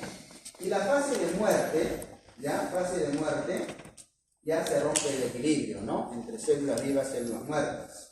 Entonces predominan células muertas. Entonces, no hay nutrientes para el recambio. Ya no hay nutrientes, se acabó pues todo, ¿no? Ya se acabó todo. Entonces, en un determinado tiempo la bacteria resiste y empieza a morirse. ¿Ya? Listo. Entonces, ¿cómo podemos medir el crecimiento microbiano? Hay diferentes técnicas. Esto es la más antigua es el conteo en la cámara de Newhouse. ¿Cómo es eso, no? Ustedes no llevan todavía a ver, análisis clínico. En análisis clínico lo van a ver eso, ¿ya? Para contar las células sanguíneas, ¿ya? Para contar las células sanguíneas. La cámara Newhouse, ¿ya? Entonces, ¿qué hace esa cámara? Es una lámina que tiene cuadrantes, y cada cuadrante ya se sabe qué volumen tiene, y en base a eso calculas la cantidad de células, ¿ya? ¿Cuál es el problema? No, en realidad es rápido, ¿no? Preparas y rápido, ¿no? Tiene sus desventajas. No distingue células vivas y muertas. Ese es el gran problema, pues, ¿no? Entonces, ahí cuenta células, pero no sabes si están vivas o muertas. ¿Qué más? Células pequeñas no sirven. Aquí células pequeñas no vas a poder ver. No sirven. Más que nada células grandes, ¿no? Otro, no hay precisión. No es tan objetivo, ¿ya? ¿Qué se utiliza? No es cualquier microscopio. Microscopio de contraste de fases. No es cualquier microscopio. No es el microscopio que tenemos aquí en el laboratorio, ¿no? ¿Qué más? No es adecuado para suspensiones de baja densidad. O sea, si hay poquita, no lo vas a poder observar, porque es el volumen de cada cuadrante es pequeñita, ¿ya? Y el otro problema es que las células deben estar inmovilizadas. En la actualidad ya no se usa, pero es para que tengan en cuenta, ¿ya? Así ya no se usa. El mejor recuento, ¿ya? De células viables. ¿Cuál es la ventaja? Aquí cuentas células vivas, no cuentas células muertas, células vivas. Recuento de placa, ¿no? En los medios, en agar. Hay dos jóvenes, hay dos métodos para el recuento en placas: superficie y método de incorporación, o llamado también siembra a profundidad. Ahí está. Esta es superficie, esta es siembra a profundidad, para que vayan conociendo. Superficie, ya ustedes ya saben, ¿no? Ahí tienen el agar, ustedes están sembrando en la superficie, eso es superficie. Pero siembra a profundidad, ustedes todavía no conocen. ¿Cómo es siembra a profundidad? Colocas el microorganismo, una suspensión microorganismo, y luego agregas agar licuado a una temperatura máxima 45 y lo mezclas. Y dejas que se solidifique. Entonces, ¿qué es lo que está pasando ahí? Que el microorganismo está mezclado en el agar. ¿Cuál es la ventaja de trabajar eso? Aquí hay mucho más superficie, pues. En cambio, aquí superficie es solamente la superficie externa. Aquí mezclado en todo el agar, ¿ya? Entonces son los recuentos. Entonces, aquí recuento de placa, ¿qué cuenta, joven? Células vivas, ¿no? O sea, esas células vivas es lo que van a dar las colonias. Al contar colonias, ¿qué estás contando? Cantidad de células vivas, ¿no? Entonces, acuérdense, pero las colonias ya son gran cantidad de células, pero ¿de dónde se originaron? A partir de una célula, ¿no? A partir de una célula generar toda esa cantidad de células, ¿no? Y ahora nosotros visualizamos como colonias. Diluciones. Esto se hace en diluciones, hay que hacer diluciones, ¿ya? Para contar, porque si no lo vas a poder contar, porque va a crecer gran cantidad, no se puede contar. Para que cuente, jóvenes, cómo tiene que haber crecimiento, fíjense, así, separado, para que uno pueda contar. Entonces, se hacen diluciones seriadas, ¿ya? Más adelante vamos a ver eso, claro, diluciones seriadas, y luego se realizan el conteo, ¿ya?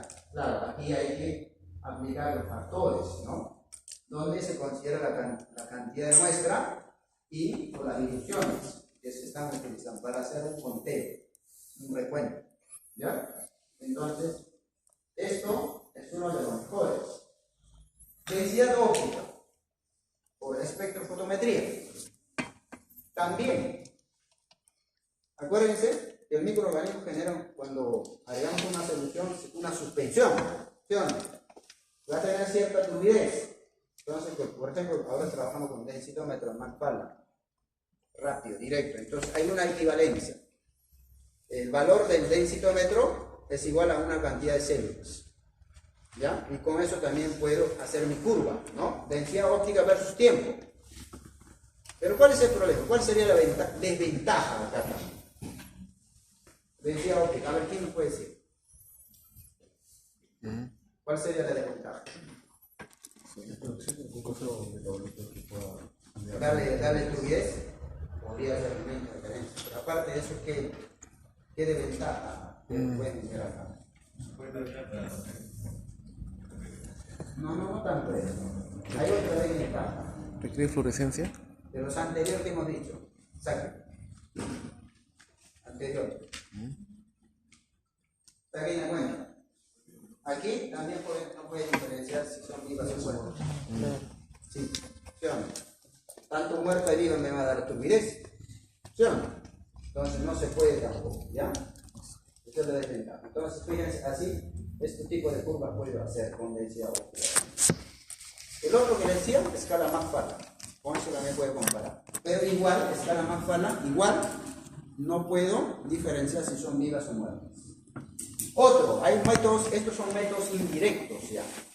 Producción de CO2, ¿no? Se puede cuantificar CO2, pero son mucho más complejos, ¿no? Mucho más complejos. En la actualidad, jóvenes, existen otros métodos, mucho más rápidos, modernos. Por ejemplo, citometría de flujo, ¿ya? Citometría de flujo se cuentan también las células. Pero igualmente en citometría de flujo también hay problemas de diferenciar si son vivas o muertas. Hay otro sistema que se llama el sistema DAPI. El DAPI, ¿qué es lo que hace, jóvenes? Detecta el ADN. ¿Y con eso se puede contar? Sí. Lo bueno de DAPI, jóvenes, ya te diferencia si es ADN de célula muerta o ADN de célula viva. Fíjense, ¿ya? Entonces con eso también puedo contar. Bien, jóvenes. Ahora rápidamente vamos a ver, ya hemos visto, ¿no? Esta parte de factores que influyen en el crecimiento microbiano. Vamos a ver temperatura, ya hemos visto, ¿no? La idea es saber cómo es la temperatura influye, qué hace, ¿no? A los microorganismos. Uno de ellos que vamos a ver por qué. Acuérdense, alta temperatura lo primero que va a hacer es coagular las proteínas. ¿Sí o no? La proteína coagula y dentro de ello lo más sensible las enzimas, ¿no? Entonces, ¿por qué, jóvenes, hay células o microorganismos extremófilos, por ejemplo, que crecen, desarrollan temperaturas superiores a 100 grados? Tienen pues proteínas o entonces mecanismos de resistencia a esa temperatura. Entonces, buena parte de microorganismos, a los cuales los llamamos mesófilos, crecen entre 20 a 37 grados. Pero dentro de eso pueden crecer, pero tienen una temperatura óptima. ¿Cuál es? ¿No? Puede ser 30 a 37 grados, ¿no? Temperatura óptima. Entonces, ese rango de crecimiento es el menor de 20 y 37 o 38 es el máximo. En ese rango crece. ¿Ya? Superiores a eso, temperatura superior, ya lo va a alterar. Ya lo va a dañar a la célula.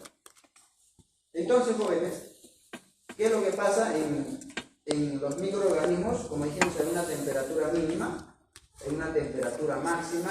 Pasado eso, ya lo daña la célula. Pero dentro de eso hay una temperatura óptima. Entonces, cuando nosotros trabajamos diferentes temperaturas, a medida que vamos subiendo, claro, vamos acercándonos al óptimo y vamos a ver mayor crecimiento. Pero eso, como dijimos, no es ilimitado. Llega al máximo, pasamos eso, ya lo mata la bacteria. Ya inhibe el crecimiento. ¿Ya? En cambio, la temperatura mínima, si ponemos debajo, no lo va a matar, sino va a inhibir el desarrollo. Por eso podemos congelar, o sea, se pueden mantener congelados los microorganismos. ¿Ya? Entonces, jóvenes, dependiendo de eso, ¿no? Dependiendo, los rangos de temperatura de desarrollo se les clasifica en lo siguiente: los psicrófilos.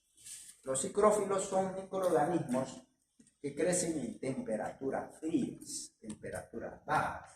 Fíjense, de 0 más o menos, pueden desarrollar de 0 más o menos hasta 2, 3.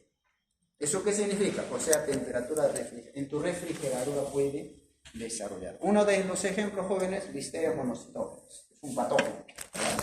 Listeria monocytogenes.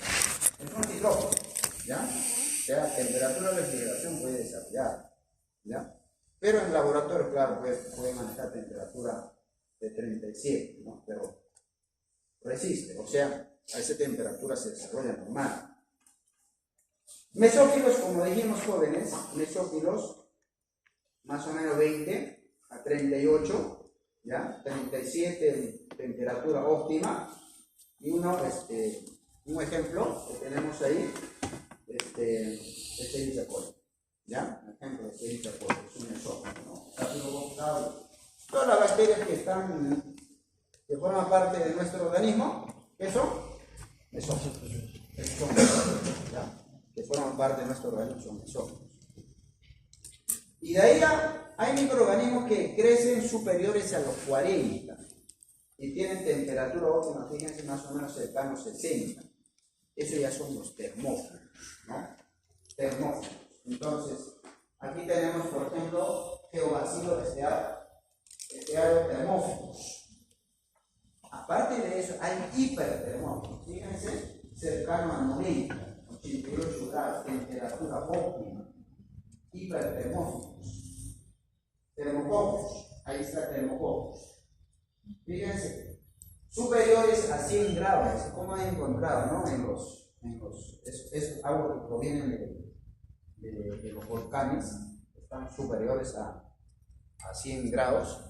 Fíjense cómo se ha encontrado el caso, por ejemplo, del género Pyrolobos, resistente a esa temperatura, género Pyrolobos.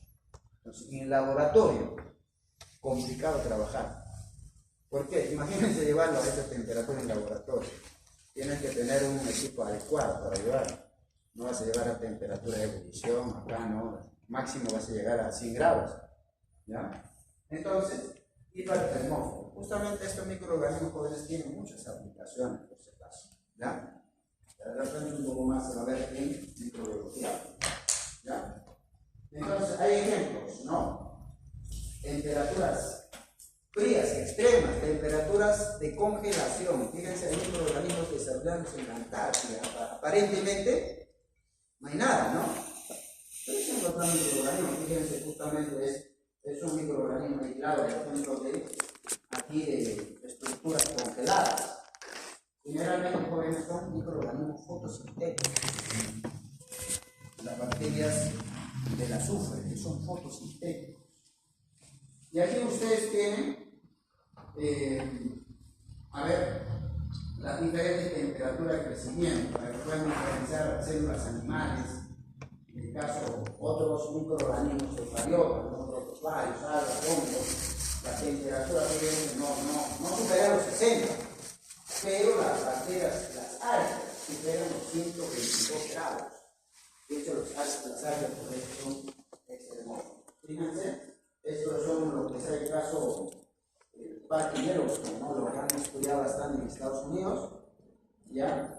Temperaturas altísimas se han encontrado entre bacterias y ortobacterias. Cuando son bacterias fotosintéticas. El otro factor joven es el pH. El pH influye bastante en el crecimiento, claro que sí.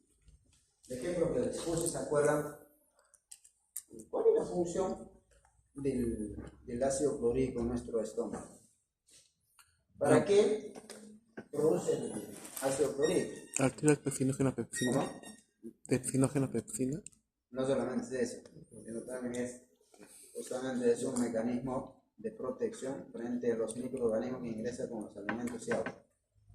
O sea, hay muchos microorganismos, pH bajísimo no resisten, se mueren.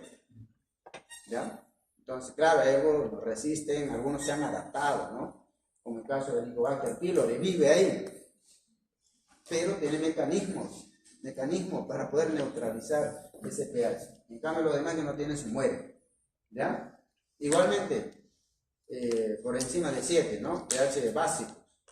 Entonces, y justamente una de las estrategias jóvenes en el tema de alimentos, para conservar alimentos, ¿qué cosa es? Bajar pH. uno de los cuales, por ejemplo, yogur. ¿Cómo se conserva un poco más tiempo el yogur? Ahí, con producto de la fermentación, se produce ácido láctico, baja el pH. De cercano, la leche, ¿cuánto tiene, jóvenes? Cercano a 7. ¿El yogur cuánto tiene? 4.5 de pH. 4.5. 4 cercano a 4 es el yogur tipo griego.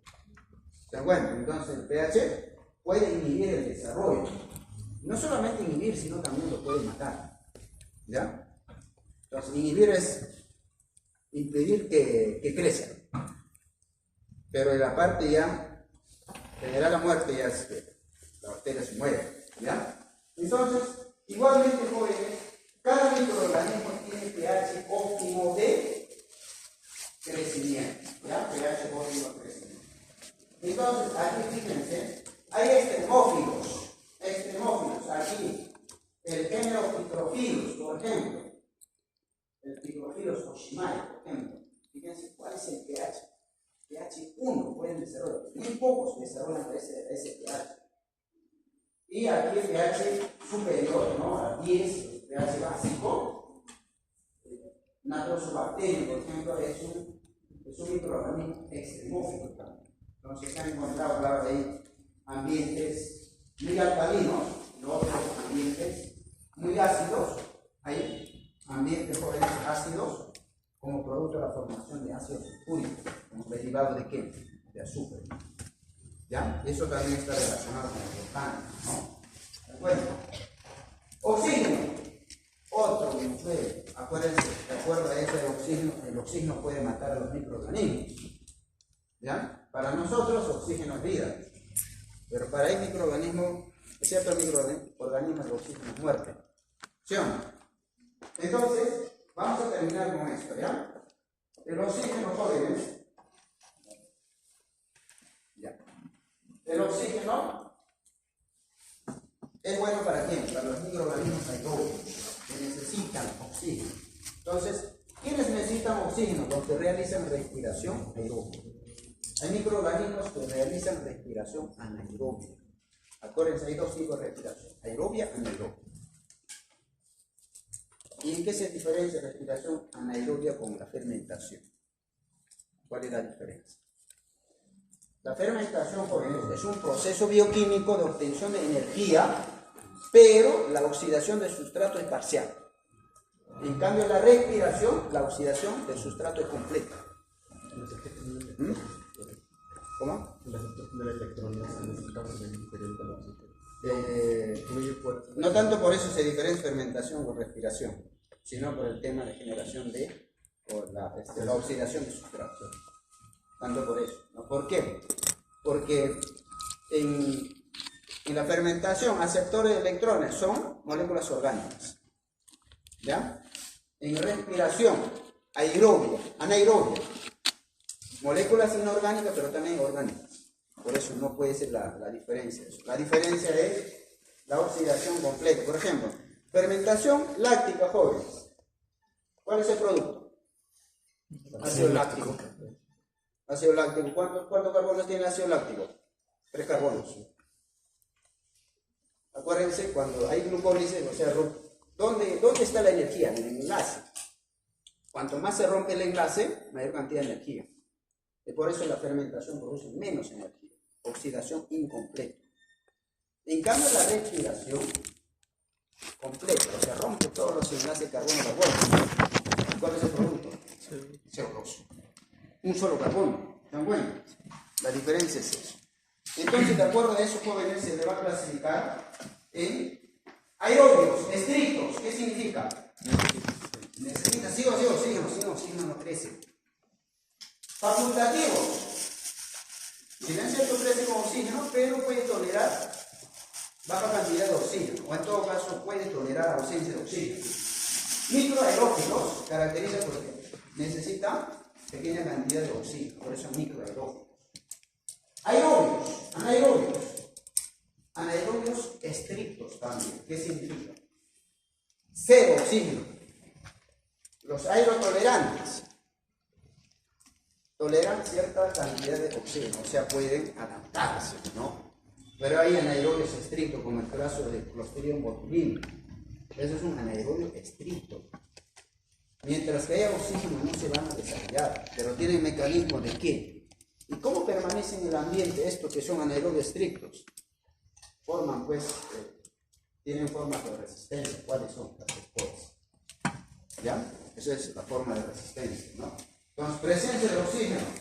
Para la bacteria anaerobia estricta es una condición extrema. ¿Y cómo resisten? A través de esporas. ¿Ya? Entonces, jóvenes, vamos a explicar lo demás, ¿ya? Nos falta poco, ¿ya? Vamos a terminar, pero de todas maneras voy a completar la siguiente clase. Ya quedamos acá, no quiero